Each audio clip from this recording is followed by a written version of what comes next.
Hey friends, Justin here. Welcome back to my channel. And thank you so much for joining me for Fright Fest. We're going to talk all things horror. So grab a snack, get comfortable, and prepare for a nerdy thesis about horror films in 2025. We're going to talk weapons. We're going to talk Sinners, Megan 2.0, Eddington, which is the latest from Ari Aster, the director of Midsummer and Hereditary. We're going to talk the upcoming Conjuring and more. So, just buckle right up. So first, quick housekeeping, please leave this video a like and consider subscribing if you like film talk, if you love chatty, nerdy folks. And join the crew. We have some fun here. And second, I want to give a quick channel shout out to Lifestyled by Miss Kim. I have been wanting to shout out her channel for months now. She's an awesome supporter of my channel.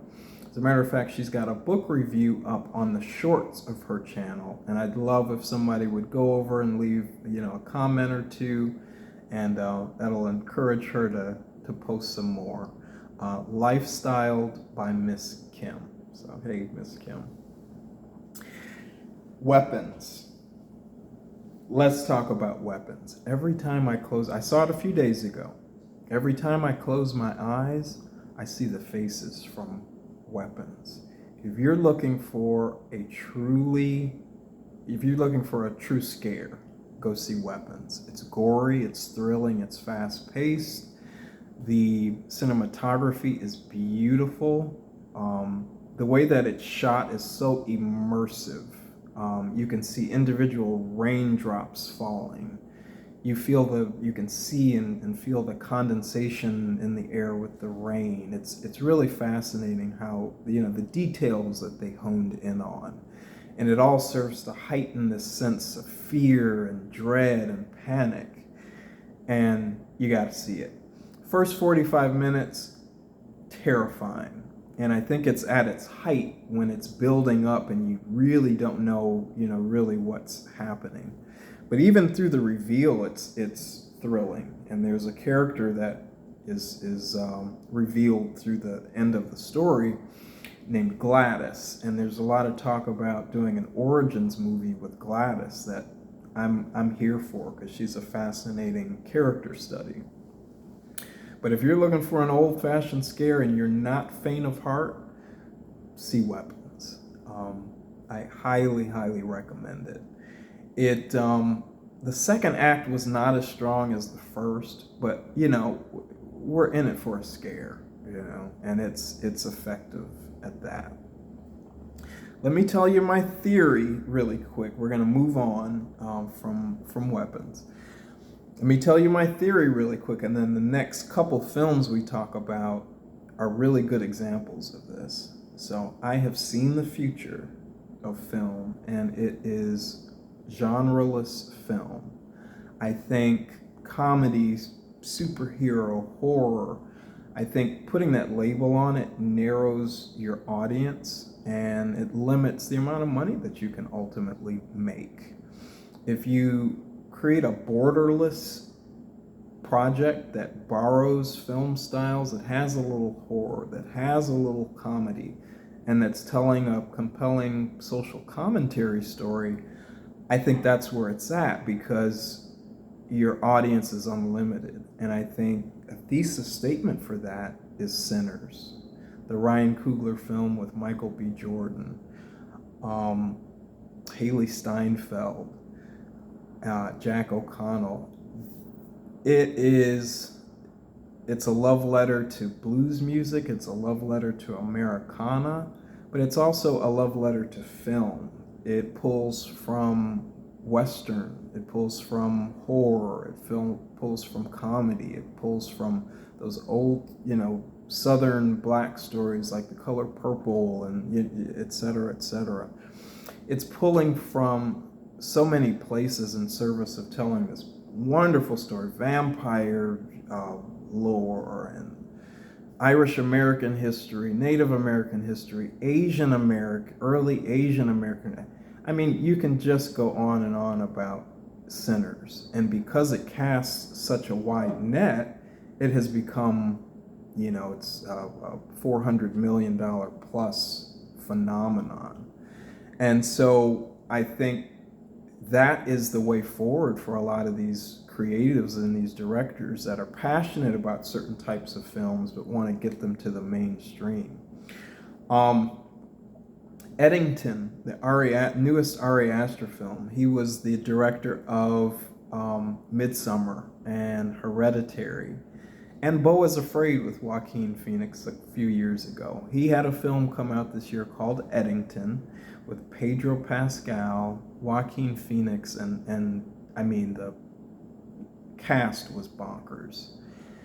And it is an interesting look. It's a pandemic horror film.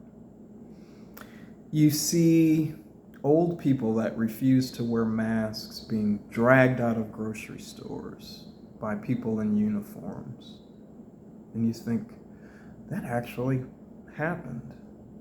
And the people around are cheering and clapping.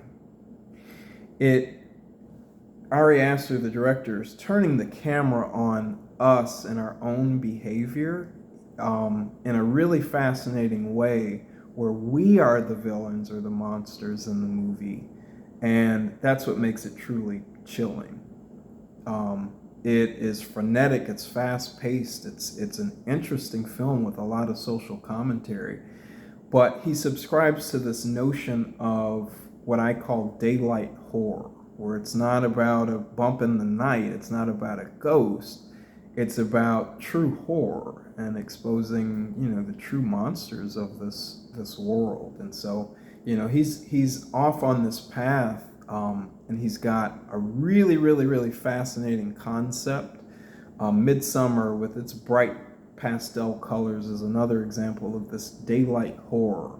But if pandemic horror, now it's not for everyone, because a lot of people don't want to go back to that time. It was a really difficult time, and it's probably too fresh for a lot of people. But if it sounds fascinating to see reality flipped, to see the cameras flipped, and to see things that some of us cheered on, showed in a horror aspect, it's worth your time.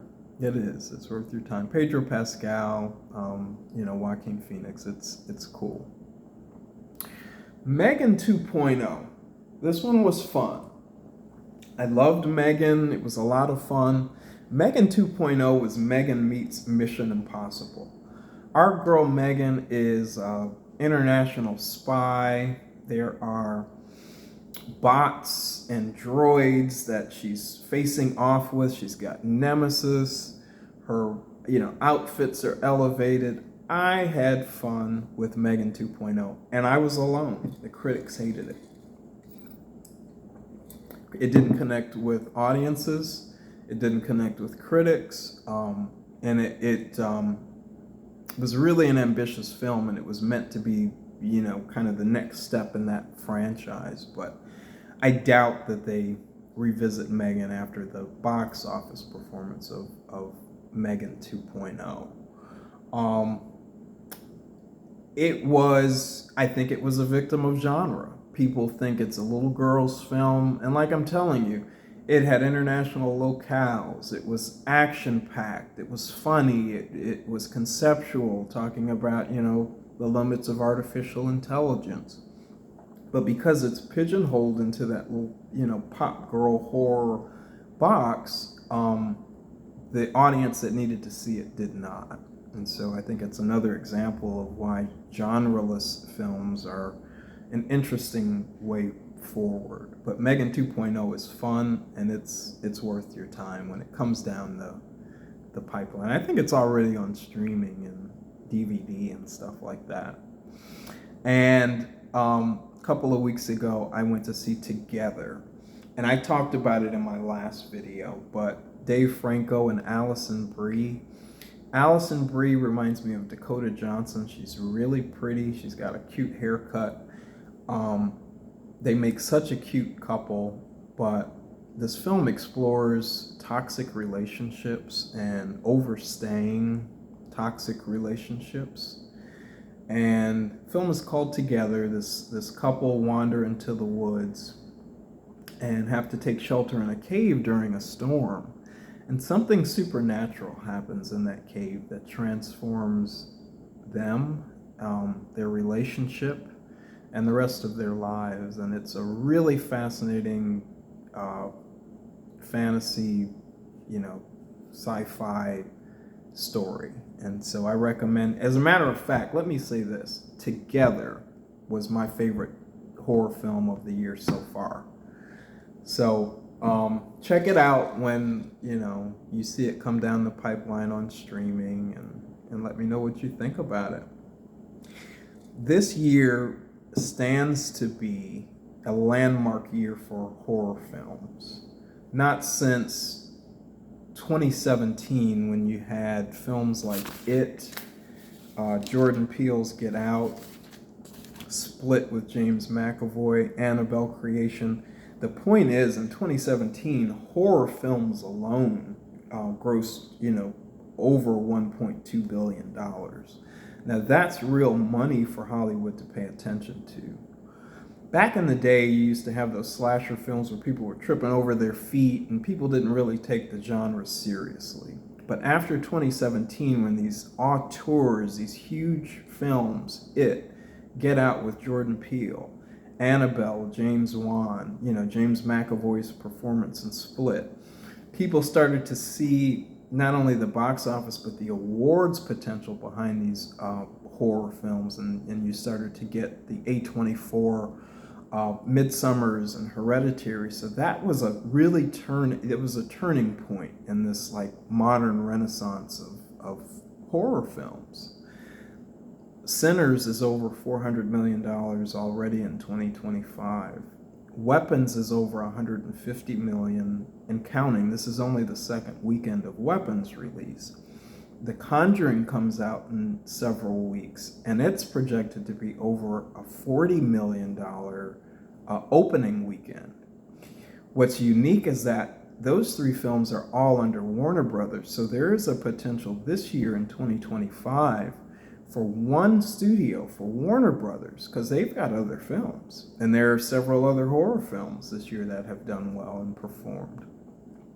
But Warner Brothers alone has the potential to make over $1 billion alone in horror, which I'm excited about as it being my favorite genre, because it means that the budgets expand. It means that the ideas get kookier and crazier, and we can explore more and more. So, have you seen any of 2025's horror films? Weapons was wild, but Sinners, I think it's going to win Best Picture this year.